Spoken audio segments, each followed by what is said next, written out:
Muy buenos días, tardes o noches a la hora que veas el video. Mi nombre es José y hoy les hablaré de la lengua como mediadora sociocultural. Sin más, comenzamos.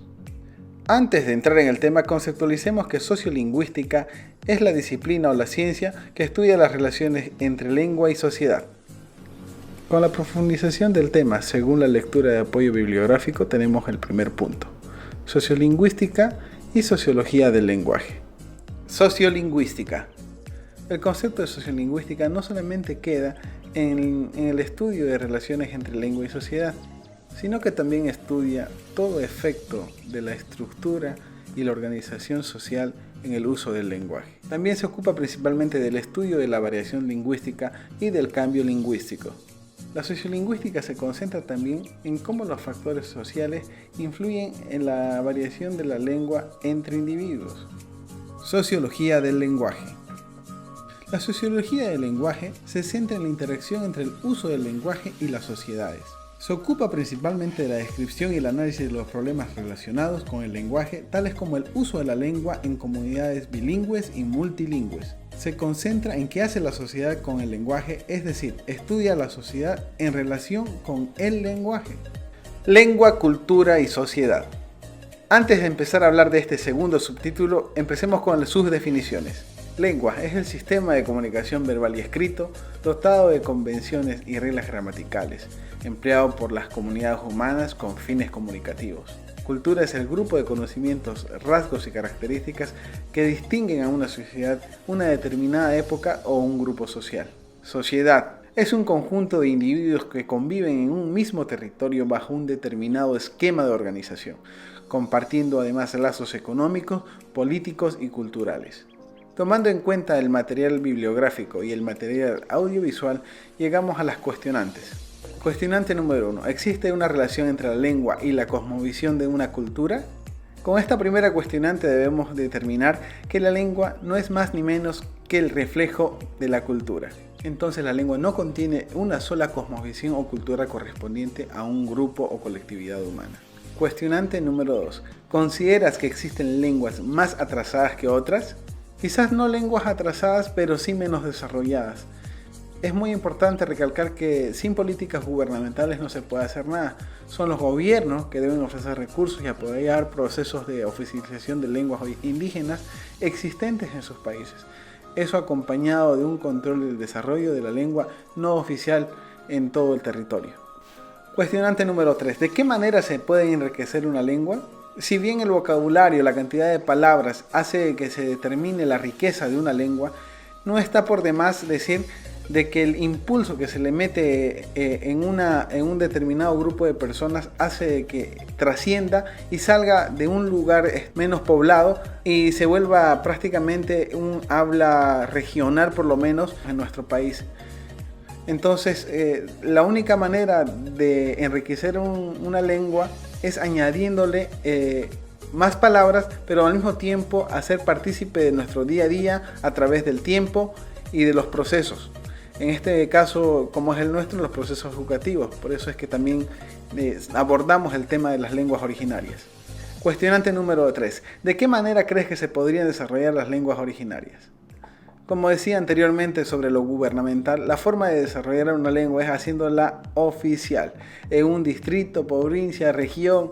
¿Qué significa? Que la administración estatal se hace suya e implementa progresivamente en todas las esferas de actuación pública, dándole el mismo valor jurídico y las mismas prerrogativas que al idioma oficial, en este caso el castellano. Cuestionante número 5. ¿Consideras que las lenguas evolucionan? Con todo lo repasado hasta ahora debemos decir que las lenguas van en constante cambio junto con la sociedad. Esto van apegadas unas a las otras y son reflejo uno del otro.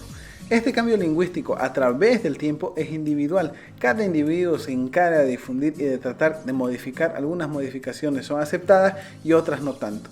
El cambio del lenguaje, por eso en el transcurso del tiempo se va reflejado también en una sociedad cambiante, y actualmente vivimos en una sociedad que está en constante cambio, no solamente de opinión, de forma, sino también en el tema de la comunicación. Cada vez la comunicación es distinta y va cambiando día a día. La definición de aprendizaje dialógico es el resultado del diálogo igualitario. En este caso es la consecuencia de un diálogo entre los entre los diferentes grupos de personas con argumentos basados en pretensiones de validez y no de poder. Es decir, que nadie va buscando intereses o cuestionantes en las que perjudiquen a los demás, sino tratan de entrar en un consenso con principios como la igualdad de diferencias, la solidaridad, la participación en comunidad, el diálogo igualitario, la transformación, la dimensión instrumental, la creación de sentido. Es, creo, lo más positivo, y lo intra y intercultural, la integración, que es lo que este modelo sociocomunitario productivo busca, ¿no? La integración entre todos nosotros. Punto número 4. Variaciones lingüísticas.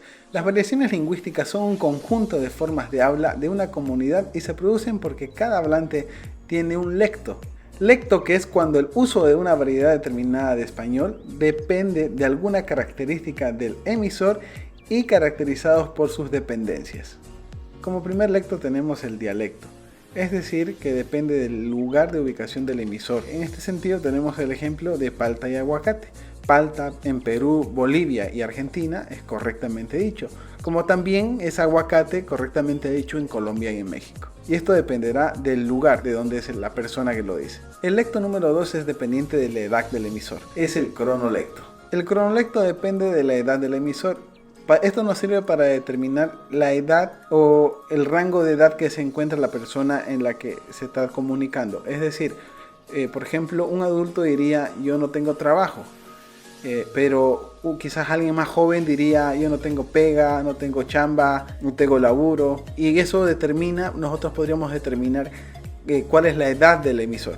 En el lecto número 3 tenemos al sociolecto, que depende del grado de formación del emisor. Como ejemplos tenemos el clásico estoy yesca y el no tengo dinero. O la señora entró en histeria y la vieja se puso brava. Son prácticamente formas de hablar, pero al mismo tiempo aquí hay una parte que personalmente me puse a pensar y dije: ¿acaso una persona que está mejor preparada en un contexto netamente más popular no podría hablar como alguien que no tan bien? Entonces hay bastante confuso a la hora de poder estigmatizar un poco en el tema de cómo hablan o cómo se comunican las personas. Así, en las variaciones lingüísticas, como cada hablante tiene un lecto, todo hablante también usa un registro. Este registro dependerá de la situación comunicativa en la que se encuentre. Y tenemos 3 grupos de registro. Un registro que depende del tema, que es el general o el específico. El general no preocupa mucho porque no necesita de formación previa ni nada por el estilo. El especializado sí, porque se lo utiliza con tecnicismo, se lo utiliza cuando haya foros específicos profesionales para un área.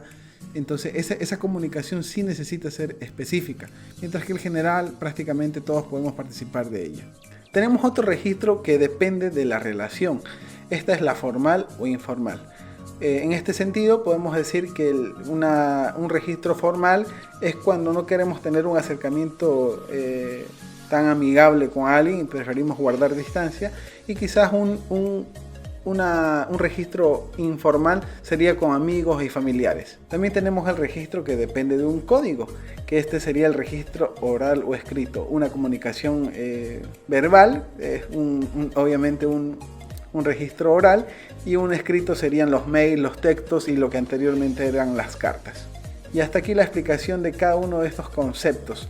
La verdad, de cada uno de ellos tiene su particularidad. Hay maneras de profundizar más esto a las personas que nos han interesado quizás y lo estamos haciendo. Hay puntos en los que debemos ser un poco críticos y al mismo tiempo críticos con nosotros mismos a la hora, por ejemplo, de ver qué tan importante es distinguir cada una de estas cosas para nosotros como futuros maestros y maestras, tener las cosas claras a la hora de tener las mejores relaciones comunicativas.